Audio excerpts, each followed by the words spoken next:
Mass is sponsored by Jack and Yvonne Martel, and there's Torah Shebachsav and Torah Shebal Peh. According to the written Torah here, it's in honor of the bat mitzvah of their granddaughter Sarah, daughter of Sharon and David Shore, so Mazel Tov. And in addition, it's a special birthday today. It's Yvonne's birthday. So happy birthday. Gesund and nachas and good things only. And the bat mitzvah girl too. It's her birthday today. Are you sponsoring Kiddush It was Shabbos? my birthday present. Very nice. A lot of nachas. A lot of nachas. Now, we're going to start off with a verse in the book of Yirmiyahu, for the prophet Jeremiah. And Yirmiyahu HaNavi is quite critical of the people of Israel, of their values, their behavior, their attitude. And he quotes here God, and he tells them the following: you know, you Jews, you bring sacrifices. You bring sacrifices, some of them are called olot, olah, the word is oleh, burnt offerings, where you get no portion of it. And at times you bring a sacrifice of zevach, which is a shlamim, a sacrifice where you do eat a portion. Comes the Almighty, and as presented by the prophet Yirmiyah, tells the people of Israel the following: Olotechem, meaning your burnt offerings, right? You should add them to zivchechem ve'echlu basar. In other words, since your intention of bringing sacrifices is for yourself, you might as well bring more sacrifices that allow you to walk away with more flesh, with more meat. And then God says the following, because you should know this whole sacrifice thing that you do, Lo dibarti et avotechem. I never spoke to your forefathers. V'lo tzivitim. I never commanded them. B'yom hotzi otam eretz Mitzrayim. On the day I took them out of the land of Egypt. Al divrei olo v'zevach. I never commanded them concerning burnt offerings, sacrifices. It's not what I want. You know what I do want? This is what I actually commanded them to do. And that is, Shimu ve'koli, turn to my voice, ve'iti lachem lelokim, we'll have a relationship, I'll be your God, you'll be my people. You should go and follow the path that is good. But this sacrifice stuff, I never asked for it. This is what the prophet Yirmiyah is saying in the name of God. Now you can imagine, a husband sitting on the train. He's bored. There's no Wi-Fi service in some areas, so he picks up the Metro. The cheap newspaper that has useless information. Perhaps there's some useful information. I don't know. I have to be careful. And he sees a recipe there, or he sees a recipe, some casserole of zucchini and sweet potato and broccoli, and he really develops this desire to eat it. He comes home and he shares it with his wife, and the wife, being a good wife, decides to make it. But it's a major headache because you have to boil this and fry that and deep fry this. And at the end, when she's serving it, she says, this was quite difficult. This was a challenging recipe for me. And the husband, as a fool, responds, I never really asked for it. I was just saying, I never really wanted it. It's like the worst thing would you say that? to say. The dumbest thing to say. No, Yeah. Just say thank you. So here we have it. We have a long list of details for sacrifices.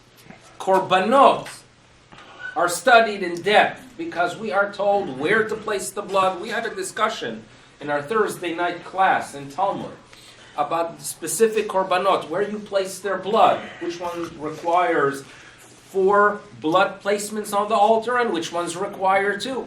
which ones require the Kohen to do it on the lower part of the altar, and which ones on the upper part of the altar. Details, details, details, and here comes the Rabbanu Shalom, master of the universe, and tells the people of Israel, this whole sacrifice thing, I never really wasn't so interested in it. What is going on here? So this is a great difficulty with this text in the book of Yirmiyahu. Now, remember the question, because we're going to turn to this week's portion. And we're going to start on page 380 of the Art Scroll, which is in chapter 15, verse 22. And it has to do with the nation of Israel departing, leaving the sea. Now, before we begin, I've shared in the past my late father's insights into the process of redemption based on the order of the events and the order of things during the Seder night, as it is linked to 4 words that make their appearance in the beginning of Parashat Va'era. In other words, the Torah tells us that Moshe Rabbeinu is informed by the Almighty that the people of Israel are going to leave Egypt in stages. Stage number 1 that appears in the text, this is in the beginning of Parashat Va'era. Vehotzeti. I will take them out of Egypt. Step number 2, Vehitzalti. I'm going to save them. Step number 3, Vega'alti. I'm going to redeem them. And step number 4, Lakachti. Fine. Come the rabbis and they tell us that you should know that these 4 words are very significant for that night when we celebrate the redemption from Egypt. And therefore they establish that we should have 4 cups of wine. Fine. The rabbi said that these 4 cups of wine, you do not just sit down and drink them at one shot, but rather they are linked to specific parts of the Haggadah. So cup number 1 that relates to this term, to this description of redemption of Hotzeti, is said at the Kiddush. Cup number 2 is held during the Haggadah. So the stage of redemption that we call Hitzalti corresponds to the reading of the Haggadah. Cup number 3, which we have called the cup of Ga'alti, relates to the Birkat HaMazon. That is when you hold it or have it in front of you. And number 4 relates to the Hallel. It is the cup of Lakachti. This is what the rabbis tell us.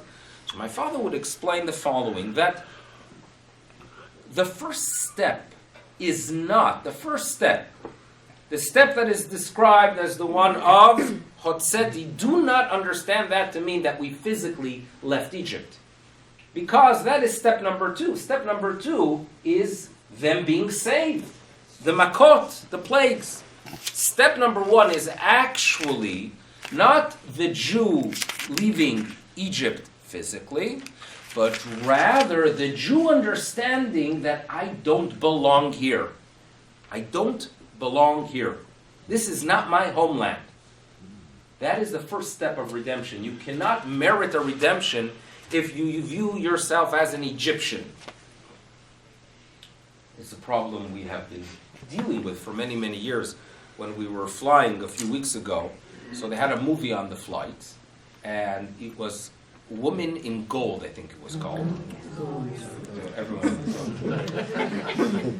So you could tell me about more of the ones I missed when I wasn't following in depth and detail, but the idea is about this piece of art owned by Jews in Vienna during the war, like the Nazis took the art and they got it back. Now, what was striking for me was the fact that how did the Jews in Vienna view themselves before the war? They are Vienna. Ours. Right? And it's obviously a magnificent place. I'm sure many of you have seen Vienna. Yes, I know the nods. That's on my short list of places I want to see in Europe.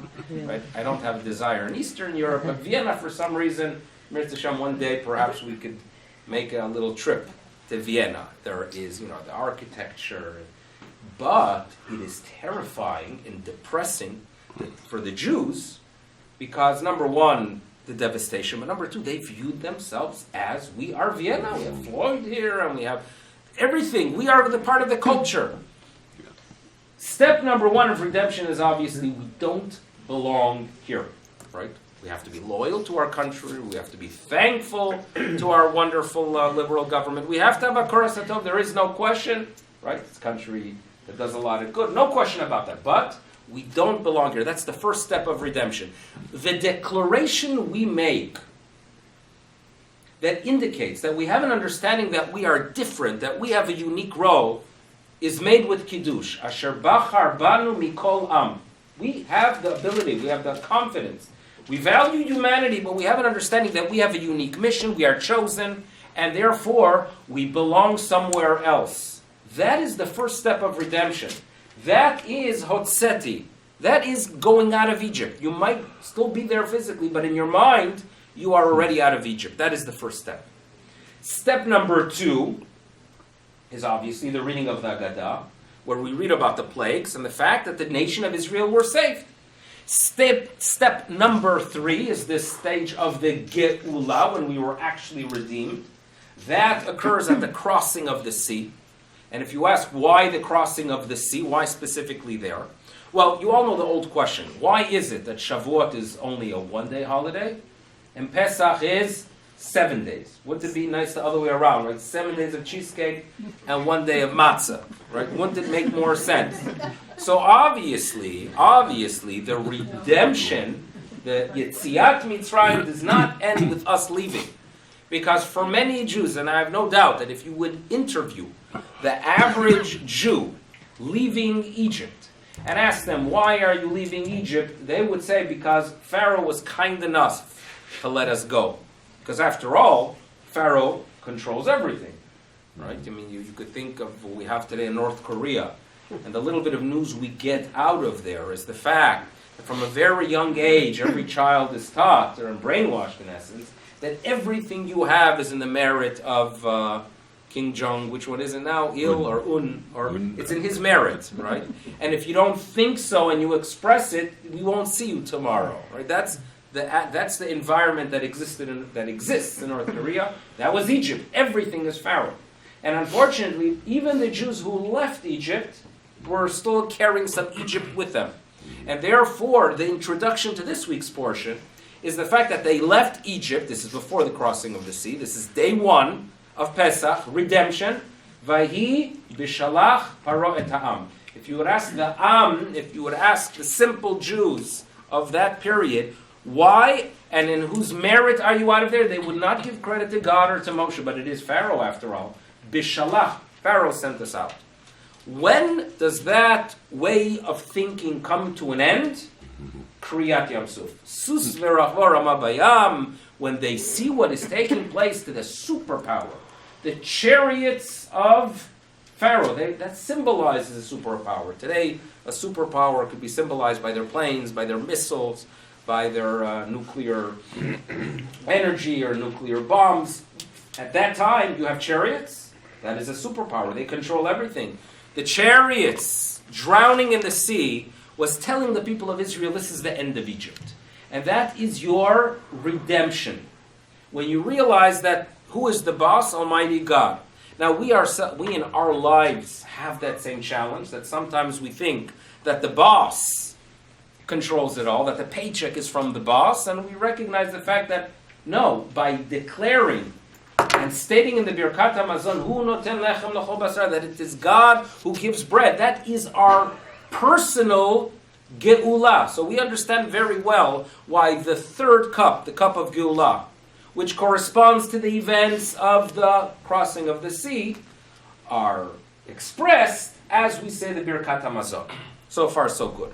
Fourth cup, my father would explain, of course, obviously relates to the revelation at Sinai, when we were taken as a nation, and therefore we praise the Almighty with the Hallel. We are very thankful for the state and for our unique role, and therefore the fourth cup, we become the nation of God. Lakachti, I took you as a nation, God says.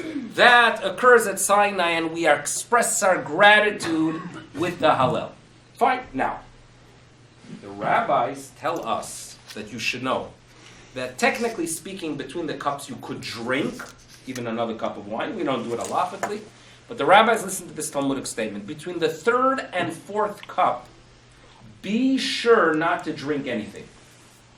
Between the third and fourth cup, we have this sensitivity not to separate the two. And what does that represent? So we know very well that when you create freedom, there is a void. The void could become extremely destructive. The void of freedom could bring about tremendous destruction. Think of Iraq, right?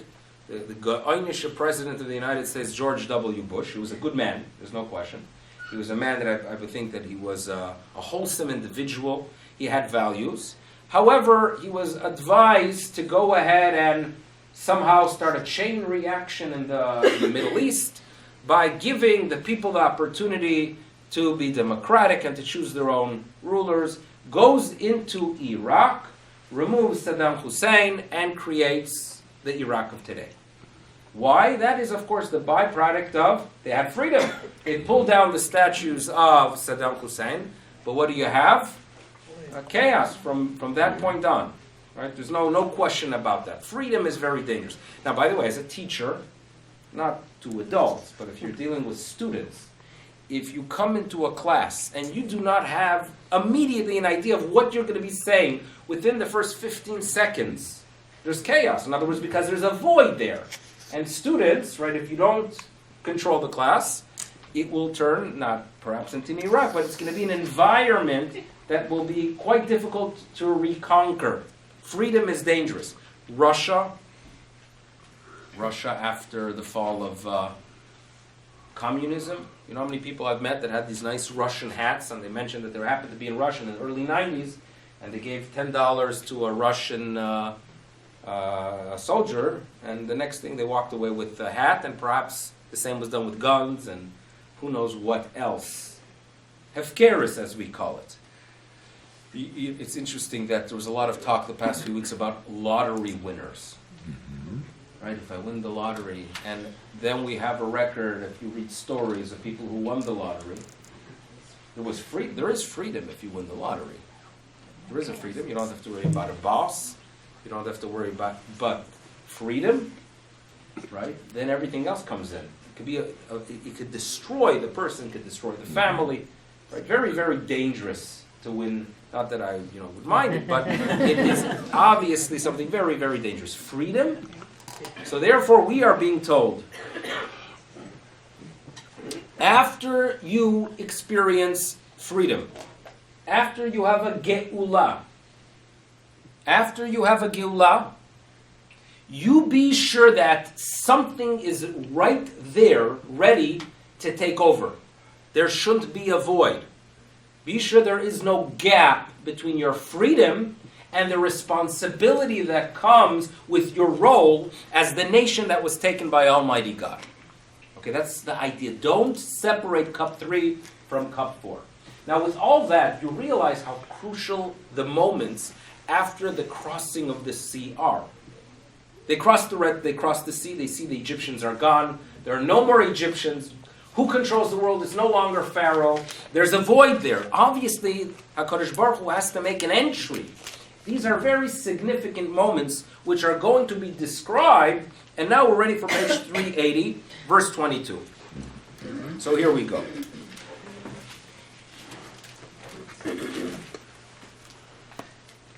We are told here, Vayasa Moshe et Israel. Now usually, when the people of Israel travel in the wilderness, it is Vayisu, and they traveled. Here, the expression is that Moshe caused the people of Israel to journey. So there's an interesting rabbinic tradition, perhaps we could address it in depth at some other point, that the people of Israel weren't too excited about leaving the shores of the Red Sea. Why? The Egyptians and their horses and their chariots were enhanced and beautified and adorned with jewelry and gold and silver. When the horses were being washed ashore, the Jews, of course, were taking what they deserved after all those years of slavery. When Moshe says it's time to go, they say, okay, a por minut, Moshe, we'll be there soon. What's the rush? Right? What's the rush? Moshe had to go ahead and vayasa. He had to cause them to move. This is what the rabbis tell us. Obviously, significant messages there. But here we go. They start their journey in the wilderness of Shur. And the first thing that is taking place, described in the text, Vayilchu shloshet yamim bamidbar velo matzu mayim. 3 days in the wilderness, no water. And where do they arrive? Vayavo, to a place called Marah. They come to Marah. So there's water there, finally after 3 days. But what kind of water? Like Flint, Michigan. Velo yachlu lishtot mayim mi Marah. They weren't able to drink the waters of Marah because they are marimem. And that's why it was actually called Marah. So here we have a detailed description. They leave the Yam Suf. They obviously need water. 3 days without water. They come to Marah, and it's bitter. So they come to Moshe Rabbeinu, verse 24, and they complain against them. Manishteh, what are we supposed to drink? So in verse 25 on page 382, Vayitzak el Hashem. So he cries out to God, and he shows him a specific type of tree. He throws it into the water, and they become sweet. So let's verse 25. Vayitzak el Hashem, Vayoreu Hashem etz. God shows him a tree. Vayashlech el hamayim. He throws it into the water, and vayimteku hamayim. They become sweet. And here we go. Look at the last part of this verse. Sham, right there. Sam lo, he established for the nation a chok umishpat, a decree and an ordinance. Visham, and right there, nisahu. Nisahu, most people translate it as a test. What on earth? In other words, we were just talking about water, bitter. They have water, so it should have ended Sham natan lahem mayim. That's where they got water. Baruch Hashem, they got water and they survived. The second half of the verse is extremely difficult to understand. What does that have to do with anything? What is this chok? What is this mishpat? He tested them. What is going on here? Now, in verse 26, we have God telling us, listen, if you go ahead and you turn to my voice and you listen to my commands, my decrees, worry not. In other words, for the people of Israel who observed the Egyptians losing their water supply with the first plague, for them no water, that's panic. Look what happened to Egypt. That was a sign of a plague. So God gives them comfort and he says, listen, if you follow my teachings, you don't have to worry about the plagues that you observed in Egypt, because obviously that is what they are mindful of after losing their water. Because you should know, I am God. If you tune into me and you will observe my ordinances, listen to my decrees, then all the disease and any disease that I placed upon Egypt, I will not bring upon you, because I am your healer. Fine. Difficult concepts here that are taught. What is this about? So now, the Rambam, Maimonides, in the Guide of the Perplexed, tells us that you should know that he is extremely uncomfortable with translating the word nes as a test, or nisayon as a test. He doesn't like it. It seems against what Judaism is about, because when you claim that you test someone, means Abraham was tested. He didn't deserve it, but God did it anyway. Rambam says that's not a fair God. He doesn't accept that explanation. So what is a nes? What is a nisayon? So Rambam was of the opinion that in general the concept nisayon is like a banner. A banner. In other words, if let's say I want to lift a banner that everyone should know what our identity is. We have a game, capture the flag, and we have teams. And I want everyone to know my team. So I put the team logo on a flag. But it's a large group. I want everyone to see it. So I'm taking a pole that is 75 feet high, and I elevate it. When I take that pole and try to and want it to reach a height, it is not that I want that pole to touch the cloud. Meaning my intention is not for what I'm trying to achieve with the pole, but rather I want it to have an impact on other places. I want it to be visible. So in the words of Maimonides, when HaKadosh Baruch Hu places someone in quote-unquote a nisayon, ein hakavana guf ha'maaseh. It's not that God wants that. It's not that he wants that person to suffer. He doesn't want someone to go through difficulty, but rather should be taking place sheyilmedu mimeno, that others should learn from it. A banner is not there for itself on that elevated location, but rather it is for others to see. Maimonides, Rambam was of the opinion, whenever you find a trial in the Torah, it's not a trial of the individual. It is a banner for others to see and be inspired. And therefore Maimonides would tell us that when it comes to these verses right here, the people of Israel, imagine that. They come out of Egypt. Right? They cross the sea. There was trauma there is no question. And then what does HaKadosh Baruch Hu do? He sends them on a path where they're not going to have water for 3 days. Now, most probably they had canteens with them, and they had water. And you have to remember, this is a nation that was always told that they're going to go derech shloshet yamim, that they're going to be traveling in the wilderness for 3 days. So it's very, very possible that they had some water for themselves. But what was the idea? What is God trying to accomplish here? So therefore, Maimonides tells us that this is not for itself, but to have an impact on something else. And therefore, we work with the following. Maimonides, Rambam, had a unique attitude towards korbanot. Maimonides was of the opinion that Judaism is divided into what you could call core ideals and reactive teachings. Core ideals, and then there's a whole layer of mitzvot that are more of a reaction towards the environment they live in. The core ideals of Judaism, the Rambam tells us, is a belief in God and ethics among people. You should have an understanding of God and interact with people in a just way. Those are the core ideals of Judaism.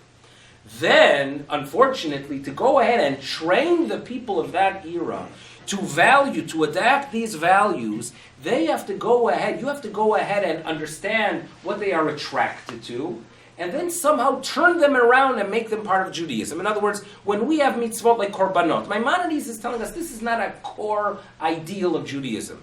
It's not like the Almighty is sitting there and waiting for sacrifices, and then when the Jewish people bring sacrifices, he says, this is tremendous. But rather, he recognized that this was a pagan environment and a pagan culture.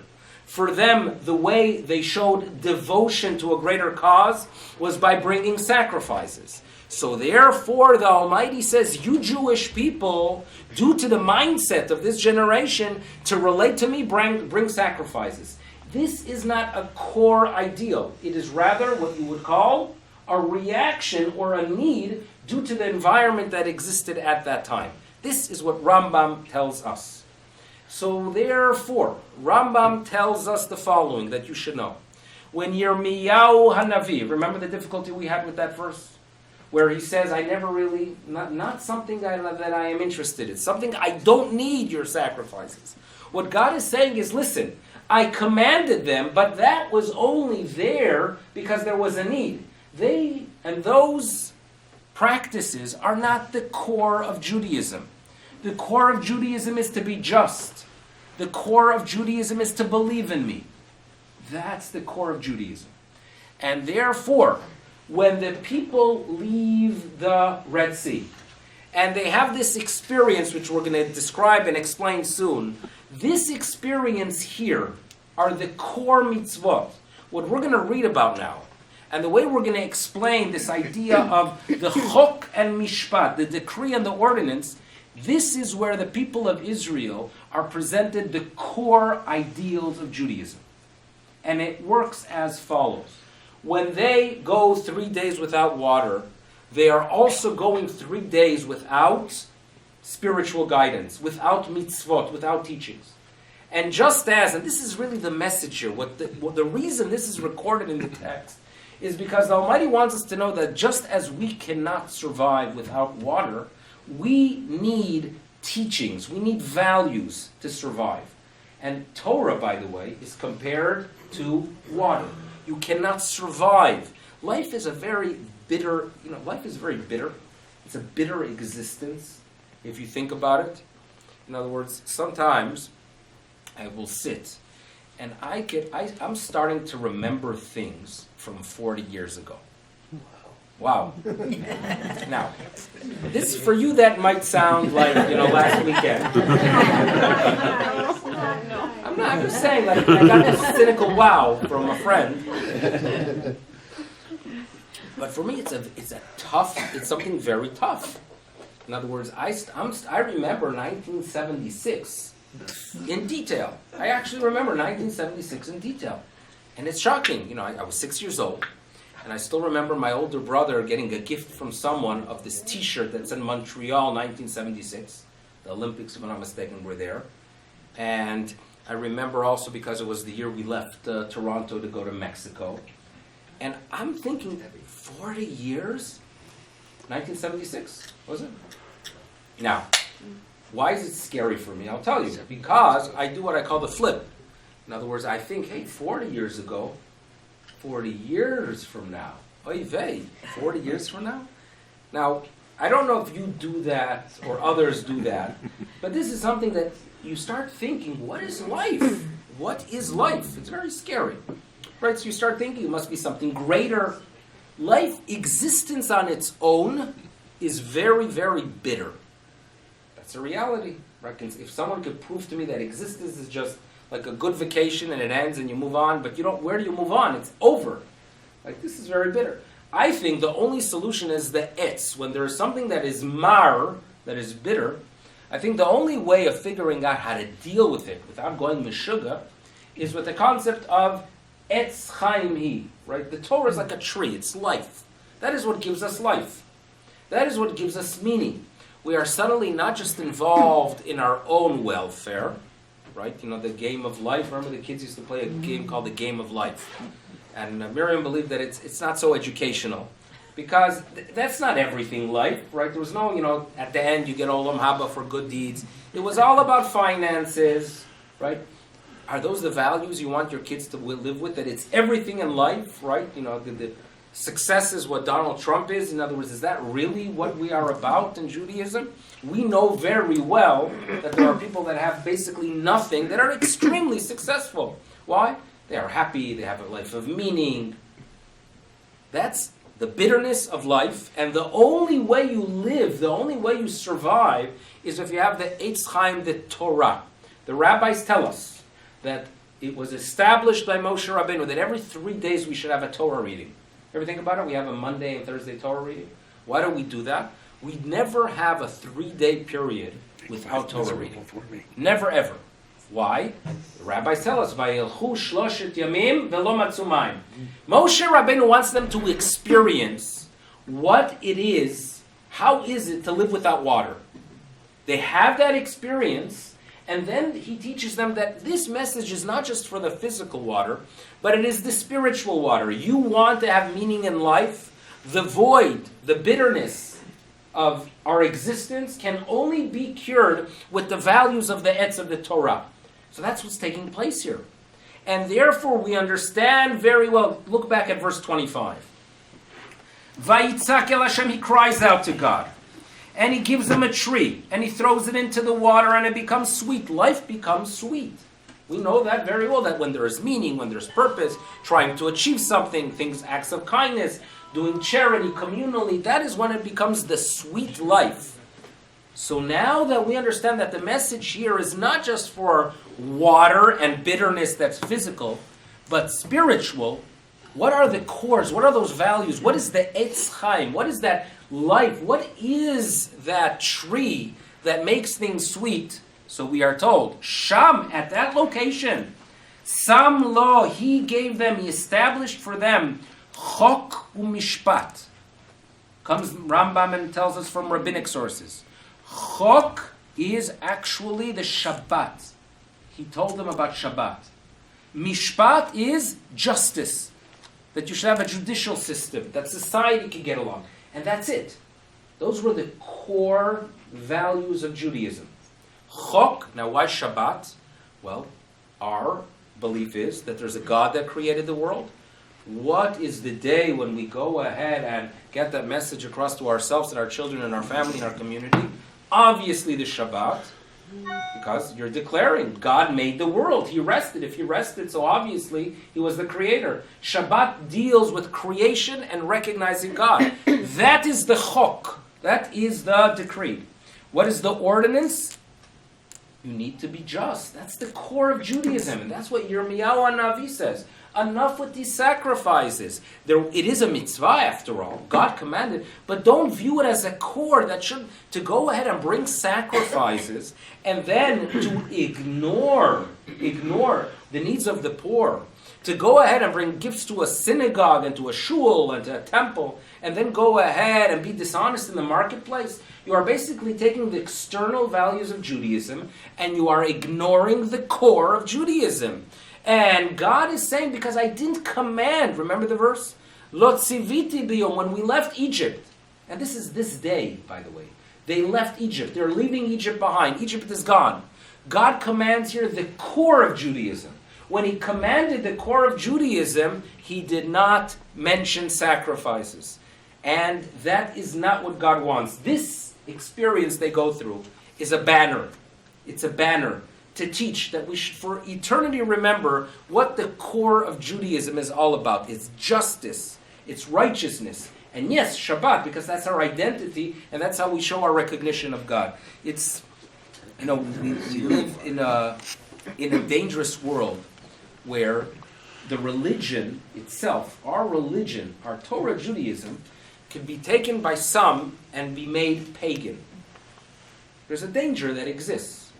For example, they have in Israel, there's been in the news of rabbis who people go for because they believe that they have superpowers, they see the unseen, they could give blessings, and then they have a list of people that go to these rabbis, and some of them are criminals, people that are connected. So in the media they have of specific rabbis who have connection to the mafia. I mean, can you believe this? Now again, we're not talking about the great rabbinic figures. I'm not talking about Rav Steinman from Bnei Brak. I'm not talking about the real people who I respect. I'm talking about people, but for the media, they don't, for the secular Israeli, it's all the same. So for many, rabbis, mafia, they go hand in hand. Now, how are we going to go ahead and inspire people to the values of Torah, mitzvos, when you have such behaviors? And that's a pagan element of Judaism, that you make a person godlike. When you go ahead and have the ceremonies that occur by graves, people traveling on Rosh Hashanah to a specific location in Uman, which is in Ukraine, to go ahead and be by a grave. Now, he was a wonderful person, the man who was buried there, but you have to be very, very careful not to elevate it to the extent that it becomes like a pagan practice. Pagan practice would mean that it would allow you to do whatever you want, right? I do good deeds, I bring a sacrifice to the temple, and therefore, as a result, I can do whatever I want. I can be a criminal, as my brother would, share that when he was in Florida, they would go to this shul, and it was a shul that would actually got mafia money. That the mafia members, Bugsy Siegel and Lansky, would go ahead and come Shabbos, get an aliyah. You got to give them an aliyah. They're well-known individuals, and they would pledge funds. Sunday, they would send the Italians to pay up in cash for the Misha Berach. That's how it worked. right? So they would give the Italians a list of things to do on Sunday, kill so-and-so, and pay my Mishaberach as well. That's how it worked. That is a very dangerous attitude. Uh-oh. So this is, the idea of Maimonides calls people who take mezuzot and make them into amulet. He says that you are basically destroying what Judaism is about. This is what's dangerous, and that's what Yirmiyahu Hanavi is saying. Remember the core. Korbanot have their place. There's no question. They have a role. They're part of Judaism. But they're not the core. Those were not the commandments given on the day they left Egypt. They left Egypt. They left Egypt behind when they crossed the sea. They go through this journey 3 days with no water because it's to teach them that you need water, you need spiritual water. So therefore they're given a chok and mishpat, therefore they're given a decree and an ordinance. The decree and the ordinance are basically social justice. Yes, that we Jews should get along with one another, that we are honest in the marketplace. Those are the core values of Judaism. Chok u'mishpat, that's what Rambam is telling us. And that's what Yirmiyah Hanavi wants the people to know. And if it's a recorded message by the prophet Yirmiyah, it's a message that's relevant in all generations. Let's remember what the cores are. A relationship with God and the way we get along with one another, the way we create an environment that we could survive. This is what's taking place. Now, after we understand the core, we can begin the process of diversity. There's diversity in Judaism, but there's only diversity for those who understand the core. And the next verse, after they reach this location, is they come to a place where in verse 27, there are 12 springs corresponding to the 12 tribes of Israel. The 12 tribes of Israel are to tell us that there are different approaches, right? There are different Jews. There are those that are interested in the intellectual. There are those that want the emotional. Different approaches have their role, but there could be no compromise on the core. These are the mitzvos of the core. And by the way, Kriyas HaTorah, right? When we're supposed to sit down and meditate and hear these words, we're supposed to remember, there's lots of Torah that's important, but the core is what we read about in this week's Parsha. So this is the message that the Rambam gives us to understand what is occurring right here. Thank you. Yes? So when did they stop doing sacrifice?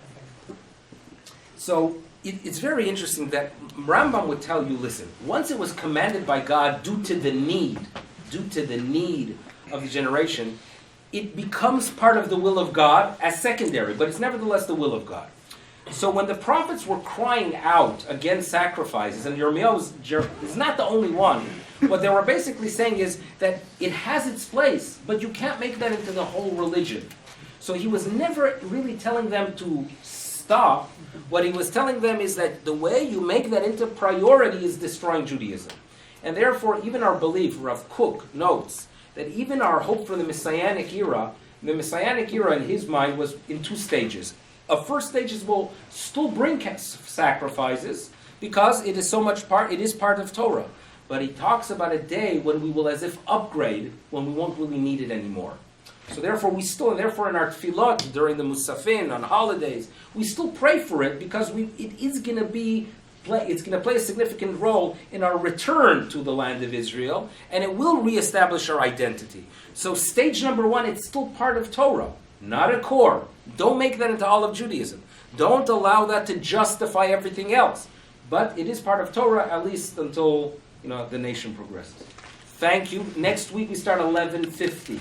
Thank you.